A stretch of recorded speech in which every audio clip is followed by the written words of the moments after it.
Heureux d'accueillir ce soir Alexis Corbière. Bonsoir Monsieur Corbière. C'est la France insoumise de Seine-Saint-Denis. À mes côtés pour vous interroger les grandes signatures d'Europe 1, Serge Judy, bonsoir. Bonsoir. Raphaël Steinville de Valeurs Actuelles, bonsoir. Bonsoir. Donc il y a eu un petit événement cet après-midi à l'Assemblée nationale. Vous êtes venu avec un panier avec 5 € de victuailles que vous aviez été acheté le matin même au supermarché. Racontez-nous un petit peu. Je dois dire la marque, je sais pas. Je suis allé chez Lidl. Il y en avait pour exactement 4,17 €. Pas tout à fait 5 en fait. Vous voyez, on a fait large. L'idée était quoi? Bien entendu que ceux qui nous écoutent doivent se dire de quoi s'agit-il. Le mercredi, c'est les questions au gouvernement. Je le sais bien, il y a des médias, tout le monde est là, tous les députés sont venus, le gouvernement est présent. Et il faut par moment utiliser, pardon si certains trouveront ça abusif, une façon peu de taper, d'ouvrir la porte à coups de pied, quoi, de dire ça suffit. Moi, je suis indigné par ce choix de la part du choix, rappelons-le, voilà. Baisse de 5 € À partir du 1er octobre, il y aura moins 5 € pour tous ceux qui perçoivent des aides au logement. Ça concerne 6,8 millions de gens qui sont pour l'essentiel, 76% des gens qui sont dans les 10% les plus pauvres de France sont concernés. Et en même temps, c'est ce que j'ai voulu dire dans mon intervention, il y a une réforme de l'ISF qui se prépare, l'impôt sur la grande fortune, qui va rendre aux plus riches entre 2,3 à 3 milliards d'euros. Moi, j'accepte pas, même si tout ça est symbolique, mais c'est pas que symbolique. Alors vous dites symbolique, le ministre des Comptes Publics, Gérald Darmanin, vous a répondu. Écoutez. Bien sûr. Personne n'a le monopole du cœur, mais certains semblent avoir le monopole de la démagogie. Il est bien déraisonnable de parler comme vous le faites, si vous me le permettez, quand on connaît les difficultés de nos concitoyens. Et je n'ai pas de leçon à recevoir, ni aucun membre du gouvernement, sur le travail que nous allons faire pour les plus faibles. Et moi, dans ma commune à Tourcoing, je les vois tous les jours, les gens qui font les courses. Et la démagogie aujourd'hui, c'est pas celle que vous croyez, c'est celle qui souligne, comme l'ensemble de la majorité, qu'il faut être courageux, qu'il faut faire des économies, qu'il faut baisser les impôts, qu'il faut relancer la croissance. Et le meilleur moyen de faire une politique sociale, c'est retrouver du travail pour tout le monde. Voilà, ambiance à l'Assemblée nationale cet après-midi. Serge Judy. Oui, c'est une question de forme, pas une question de fond. Ça ne met pas en cause, évidemment, votre objectif, mais on a le droit d'amener de la nourriture à l'Assemblée? Eh bien, sachez que non. Et je me suis fait rappeler à l'ordre par le président du groupe Les Républicains. Non, mais je comprends tout ça. Il y a des règles. On ne doit pas normalement amener de la nourriture.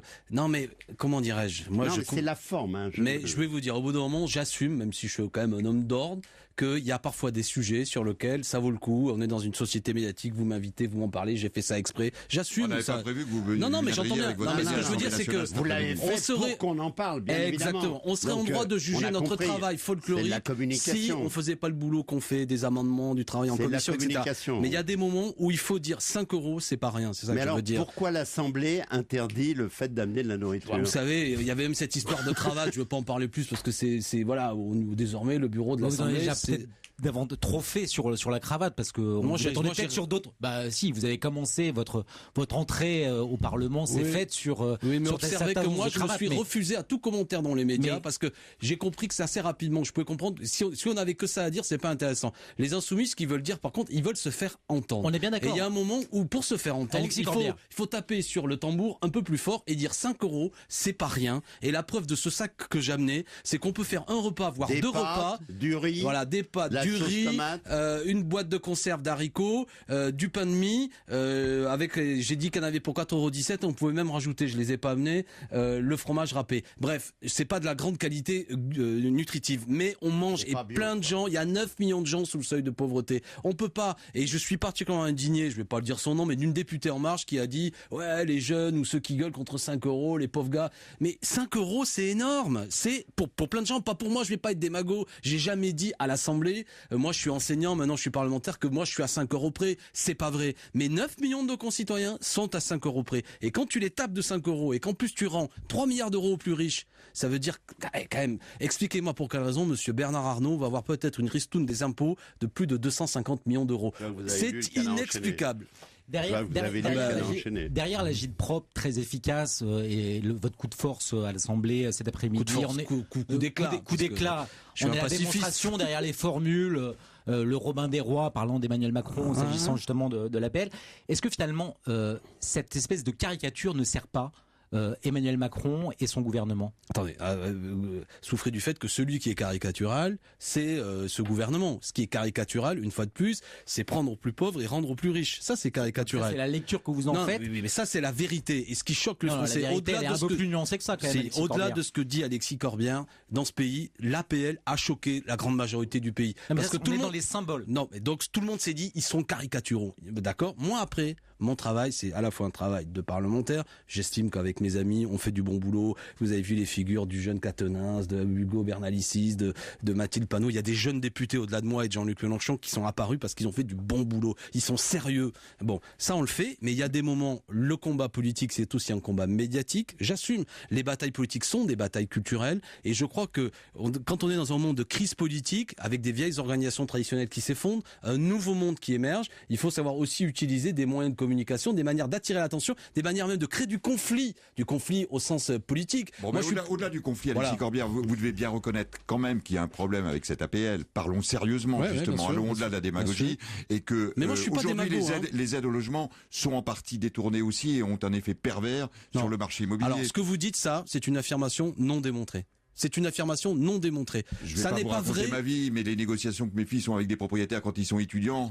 Première question du propriétaire, est-ce que vous touchez l'APL? Oui, d'accord. Et donc le logement, le prix du logement est modifié aussi. Oui, mais de toute manière, on n'explique pas, aucun organisme sérieux n'explique l'augmentation des loyers. Il y a des phénomènes de spéculation dans les grandes villes qu'on retrouve dans toutes les grandes capitales européennes. Un ensemble de facteurs. D'accord, voilà. mais y compris on peut même ça y contribue. Oui, mais enfin, alors qu'est-ce que vous voulez? C'est parce que les salaires augmentent que dans les supermarchés les prix montent. Enfin, on peut continuer comme ça. Généraliser comme ça.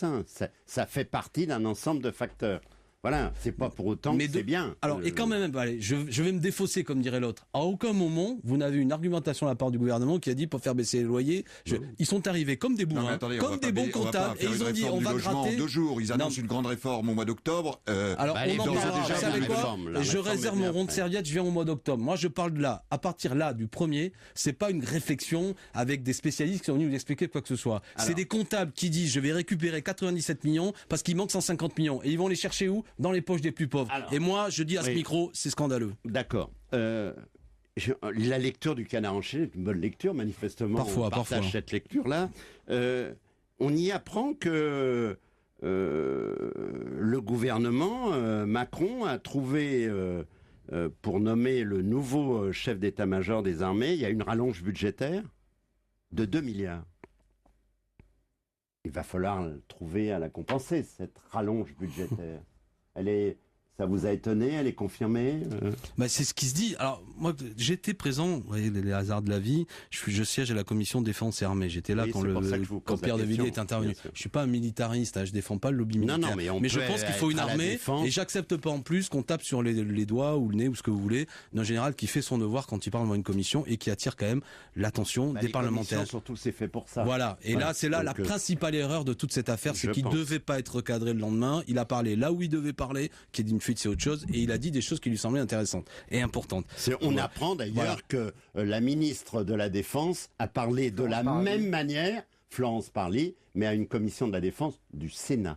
Oui, moi je l'ai entendu la semaine avant, c'était un peu du robinet d'eau tiède, Parly. Lui, il a eu une formule un peu virile, un peu militaire, je vais pas la répéter, mais bon, il n'était pas content.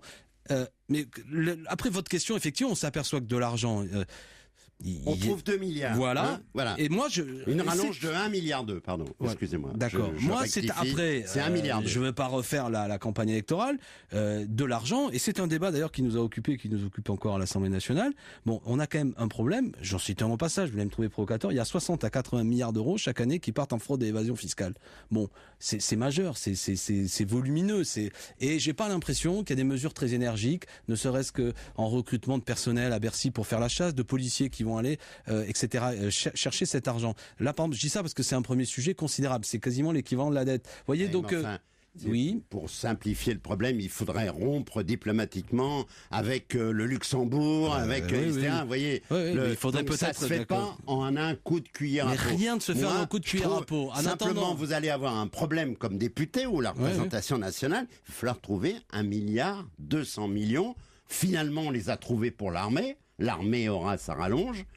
Mais là où je suis d'accord avec vous, déjà on va voir dans le détail, parce que tout ça c'est dans la presse, je suis comme vous, je suis le détail, où est-ce qu'ils vont les trouver. Mais moi je me suis permis de dire, vous voyez, il y a plein de Villiers, il n'y a pas que le général de Villiers qui m'intéresse, il y a ceux qui dans les hôpitaux disent la même chose que le général de Villiers, à savoir avec les réductions budgétaires, ça va avoir un problème, dans l'enseignement supérieur et de la recherche, les coups de ciseaux. Donc cette petite victoire, moi c'est comme ça que j'ai envie de l'interpréter, c'est de dire que quand on peut se mobiliser peut-être pour les faire reculer, moi c'est ce à quoi j'invite. Alors, au mois de septembre on va se retrouver sur le code du travail, sur les coupes budgétaires, parce que il s'agit pas seulement de pleurer sur le sort de l'armée, même si vous m'avez entendu. Mais moi, je suis aussi inquiet du fait que dans les hôpitaux, il y a des coups de rabot, dans l'éducation nationale, il y en a, dans l'enseignement supérieur, il y en a, et qu'il y a une politique d'austérité qui asphyxie l'activité économique. C'est ça le problème. Quand il y a moins d'investissement public, c'est un des principaux volants d'entraînement de l'économie, vous savez. Et tout ça ne fait qu'asphyxier l'économie et souvent laisser de la part, en plus, à du privé qui remplit pas la même chose. Vous entendez quasiment sur tous les sujets et vous faites entendre la voix de l'opposition de manière très forte. Vous venez de le rappeler sur l'éducation, les APL, enfin divers sujets, à chaque fois, les insoumis sont très présents. Il y a un sujet, et c'était il y a un an, c'était la mort du père Hamel, mort égorgé sous le coup de deux islamistes. Il y a un grand silence, malgré tout, des insoumis à l'occasion de cette célébration de cet anniversaire. Qu'entendez-vous par un grand silence ? Pourquoi ne pas être présent ? Pourquoi ne pas vous associer ? Pourquoi ne pas dire des choses ? Est-ce que il n'y a pas des choses plus que l'appel encore, quand bien même ce sujet est important, mais est-ce qu'il n'y a pas des choses à dire particulièrement à l'occasion de cet anniversaire tragique ? Mais durant la campagne, non mais ne faites pas ce procès comme quoi nous serions des laxistes ou je ne sais trop quoi. Pendant la campagne électorale, nous avions, on appelait ça nos livrets thématiques sur des questions de sécurité, lutte antiterrorisme, qui avaient été remarqués à tel point que quand même un personnage comme Alain Bauer, qui ne fait pas partie de notre mouvance, avait considéré que la France insoumise avait le plus travaillé là-dessus. Moi, je réclame des moyens supplémentaires pour le renseignement, pour les juges antiterroristes. Je pense qu'il y a beaucoup d'effets d'annonce. Je pense y compris l'opération Sentinelle, par exemple, quand on écoute les militaires, qui est de peu d'efficacité, alors qu'on a besoin de renseignements, d'intelligence et tout ça. Si on s'abstrait de simples réponses sécuritaires, où finalement, quasiment peu ou prou, vous êtes tous d'accord.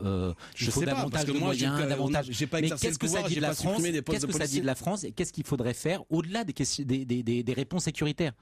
Non mais déjà c'est une autre question. Oui, là il y a plusieurs questions dans la question. C'est vous qui nous amenez sur une réponse sécuritaire. Moi, non, mais je vous amène pas sur la forme où on nous entend pas. Déjà, oui, c'est un drame évidemment, un geste inacceptable, fou. On s'aperçoit qu'il y avait des trous dans la raquette parce que si j'ai bonne mémoire, le personnage qui a égorgé le père Hamel était par ailleurs normalement devait être sous un contrôle. J'oublie le terme où je vous parle, mais contrôle judiciaire. Bon, etc. Tout ça est assez dramatique. Quand vous parlez avec. Il a d'ailleurs durci depuis. Bien entendu. L'attitude et donc, quand on discute avec des policiers, c'est ça qui vous dit, c'est que parfois il y a une surenchère verbale de plein de choses, mais il y a un quotidien, si je puis dire, de surveillance vis-à-vis de gens qui sont considérés comme dangereux, qu'on n'a plus vraiment les moyens de faire. Moi, c'est ça ce vers quoi j'aimerais qu'on aille, c'est qu'on donne véritablement les moyens, déjà à la police de faire son travail, et qu'on fasse pas croire que par une juridiction d'exception, que parfois même du mal, qu'on a parfois même du mal à mettre en application, on peut régler le problème. Après, ne me faites, enfin, je sais pas, si vous voulez me diaboliser. Moi, quand un homme comme le père Hamel est égorgé, je trouve que c'est un acte abject, inacceptable. Il y a eu d'ailleurs cet après-midi l'hommage de l'Assemblée nationale. Et excusez-moi si vous avez eu l'impression que je ne participais pas à ça, mais moi, comme tout le monde, j'ai trouvé ça odieux, ému, et je m'associe à tous ceux. D'ailleurs, le maire de la commune siège au groupe communiste, c'est Hubert Wulfranc. Enfin, je crois pas que sur ce terrain-là, nous ayons un défaut d'émotion qui devrait nous amener à en dire plus que ce que nous disons. Vraiment, si j'ose dire le coq à l'âne, c'est la vie. C'est involontaire. C'est le jeu aussi du club de la presse. On balise l'euro qui se renforce par rapport au dollar, c'est une bonne ou une mauvaise chose selon vous ? Il a pris 10%, peut-être il va prendre 20% par rapport au dollar. Bonne chose ou mauvaise chose ? L'euro fort. La difficulté, c'est pour quelle raison il se renforce ? Parce que les États-Unis, sans doute, on connaisse une micro-récession. Oui. Voilà. Non, mais moi, Donc ça peut avoir des avantages pour l'économie européenne, l'économie française. La dette, ça peut avoir beaucoup d'incidents. Moi, je suis pas convaincu. Surtout, je veux dire, souvent cet euro fort a principalement profité à l'économie allemande. C'est ce que le reproche que nous faisions, parce qu'il suffit pas de dire l'Europe. Encore faut-il de voir quels pays sont encore industriels, ont des produits qui permettent d'être vendus sur les marchés extérieurs. Donc, méfions-nous de cette vision générale où l'euro fort profiterait à l'Europe. On s'aperçoit qu'au sein de même l'Europe, tous les pays n'en profitent pas de la même façon. À ce stade, par les éléments que vous m'avancez, je ne suis pas persuadé pour ce qui m'intéresse, c'est-à-dire que. C'est un constat. Oui, j'entends bien, mais je ne crois crois pas que ça ait des effets positifs. Cette Europe continue, et d'abord la France continue de manquer cruellement d'ambition sur le plan industriel, sur le plan économique, de grands projets. Est-ce que c'est une opportunité, pas une opportunité la question, c'est pour la société française et l'économie française. Je ne suis pas persuadé. Voilà. Je ne suis pas persuadé, si ce n'est des faits d'annonce circonstanciés, mais que structurellement, c'est ça qui permettra à notre économie de repartir. L'euro a pendant très longtemps, et notamment pendant cette campagne, on l'a vu quand même, vous n'étiez pas un cheval de bataille, mais c'était un boulet pour l'Europe, pour un certain nombre pour les salariés, et vous le mettiez en avant quasiment comme un... Oui, mais là, l'élément que vous analysez, pardon, je suis imprécis parce que ça mériterait qu'on y regarde plus dans le détail, mais c'est assez circonstancié. Moi, je ne crois pas que la reprise d'une activité économique, c'est ça qui m'intéresse. C'est pas seulement qu'on soit sur des petits moments conjoncturels en fonction d'une récession aux États-Unis. Non, mais on est quand même. Il y a 10 ans, il y a eu une crise terrible, qui était une crise équivalente à celle de 29. On est en train de sortir de cette crise. C'est ça que, d'une certaine manière, ça veut dire. Moi, je ne crois pas. Je ne crois pas. Vous ne croyez pas qu'on est en train de sortir d'une crise structurelle de l'économie capitaliste? Non. Je continue à penser qu'il y a encore une trop forte financiarisation de l'économie. Il y a encore trop une activité et notamment des richesses produites qui sont basées sur rien, sur uniquement une activité spéculative. Bon, et que ça continue à être le problème. Cette sortie de crise, je sais pas, je rebondis sur Serge. Est-ce qu'elle donnerait moins d'impact à votre combat? Moi, je ne le crois pas. Une fois de plus, je viens de le dire. Je ne pense pas. Souhaiter une sortie de la crise. Non, mais on peut tous souhaiter. Oui, si vous voulez. Si la croissance augmente de 0,1, 0,2, 0,3, comme ce qui est, semble-t-il, dans les tuyaux, c'est quand même bon pour tout le monde. Mais là, vous parlez de la croissance au niveau européen. Européen, d'accord. Et croissance française, mais elle est calculée. Le FMI la calcule, par exemple, en termes de prévision, supérieure à la prévision. Oui, mais j'aimerais être sûr que pour ce qui est de nos produits, non mais moi non plus, je suis pas sûr du tout. Et surtout, une fois de plus, sur les produits qui sont vendus à l'extérieur, est-ce que ce sont des produits qui profitent à l'économie française ou est-ce que c'est surtout un effet qui peut profiter à l'industrie allemande? Notamment, c'est ça la question qui me semble la plus intéressante. Et j'observe que toute une série de désindustrialisations qui ont eu lieu ces dernières années, qu'on a beaucoup regretté, un manque d'ambition sur nombre de sujets économiques, qui doivent, selon nous, amener à notamment une intervention de l'État, font que même quand il y a ces petits phénomènes, je ne suis pas persuadé que nous retrouvions vraiment des marges de manœuvre plus importantes. Mais je fais amende honorable sur un tel sujet, ça mériterait de rentrer un peu plus dans le détail pour des choses un peu Alors plus une dernière question très rapidement, Alexis Corbière, on a été un peu étonné de pas pouvoir montrer un peu plus d'enthousiasme pour les Jeux Olympiques à Paris. Il y a un mouvement, ça donne de la joie de vivre, on sent un mouvement positif autour de ça. Et vous, non, vous ronchonnez même là-dessus. Non, mais il s'agit pas de ronchonner, il s'agit de dire aux gens, voilà, des choses sérieuses et pas après on regardera, les gens regarderont. Ça va désenclaver la Seine-Saint-Denis, ça va. Oui, d'accord. Non, mais il y a de manière générale, faudrait qu'un jour on ait une discussion sérieuse sur ce que sont les Jeux Olympiques. Est-ce que le CIO chose de discussion de sérieux. Non, mais le CIO, programme terrible. Non, mais le CIO est une caverne de brigands. Voilà, je le dis clairement, de cooptation, de gens peu recommandables qui bien souvent n'ont rien à voir avec le sport. Voilà, et qui profitent de droits télé, etc. Moi, même si on aime tous le sport, je suis pas un gamin d'un seul coup qui arrête de réfléchir. Deuxièmement, les JO, chaque fois on nous a annoncé des budgets équilibrés. Cette fois-ci, c'est sûr, ça coûtera rien. Chaque fois, il y a une ardoise après que les contribuables doivent rembourser. On me dit cette fois-ci, Alexis, mais non, je t'assure, c'est merveilleux, c'est écolo, c'est tout ce que tu veux. De ce point de vue-là, j'invite à ce que, même si on peut organiser tous les 4 ans des Jeux, c'est souvent les grandes marques qui en profitent, ceux qui bénéficient des droits télé, et assez peu les peuples d'Europe. Alors si vous me dites c'est merveilleux, les gens ont besoin de sourire, mais bien sûr, je comprends très bien. Je souhaite à chacun de passer de bonnes vacances. C'est les peuples qui y vont quand même. Oui, non, mais on est d'accord. Une fois qu'on a dit ça, le rendez-vous vive le sport. Oui, c'est les 22 émissions qu'on fera avec Alexis Corbière. Non, mais vous me dites sur les JO, qu'est-ce que vous voulez que je vous dise? Moi, j'ai dit franchement. De Seine-Saint-Denis, c'est le département. Oui, c'est le seul département qui peut-être récupérera des équipements. Mais au-delà de la Seine-Saint-Denis, que je chéris, j'ai aussi une vision d'ensemble où je trouve qu'on devrait s'interroger sur de quelle manière les Jeux Olympiques ont capté. Je voudrais savoir si vous êtes pour Neymar au PSG ou pas. Pourquoi pas? Mais pourquoi pas? Le problème est le suivant, c'est que je suis pour, mais j'étais à Marseille chez des copains qui vivent ça comme un drame. Alors mon cœur est déchiré. Mais c'est pas encore Neymar, mais pas à 5 €. Voilà. Merci. Je crois qu'il vient pas lui. Merci Alexis Corbière d'être venu dans le club de la presse. Nous avons un peu débordé, Ombline, comme quoi il y avait beaucoup de sujets. À bientôt sur Europe 1.